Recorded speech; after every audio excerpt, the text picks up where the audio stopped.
Daily தெய்வீகம் channel YouTube நேயர்கள் அனைவருக்கும் காலை வணக்கங்களும் வாழ்த்துக்களும் கூறுவது உங்கள் ஈரோடு கௌரி சத்தியமூர்த்தி. இன்றைய தினம் சனிக்கிழமை, அசுவினி நட்சத்திரம். வருகிற 31 ஸ்ரீ தன்வந்திரி பகவானின் ஜெயந்தி மகோற்சவம் நடைபெற இருப்பதை முன்னிட்டு இன்று முதல் ஸ்ரீ தன்வந்திரி பகவானின் பலவிதமான அற்புதங்களையும் பாடல்களாகவும் கதைகளாகவும் தெரிந்து கொள்வோம்.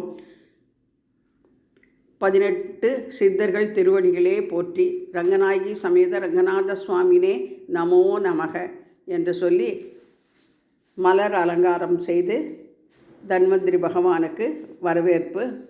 அடுத்து தன்வந்திரி பகவானின் அஷ்டோத்தரத்தை படித்து துளசி, பவழமல்லி புஷ்பம் என பலவித மலர்களால் அர்ச்சித்து தூபதீபம் காண்பித்து சனிக்கிழமை நவக்கிரக பாடலை பாடி பால், வெண்ணெய், அன்னம், பருப்பு, நெய், ததியன்னம், எள்ளெண்ணம் நிவேதனம் செய்து இன்றைய பூஜையை செய்து லோகா சமஸ்தா சுயினோ பவந்தோ, உலகத்தில் அனைவரும் க்ஷேமமாக இருக்க பிரார்த்திக்கின்றேன். நன்றி, வணக்கம்.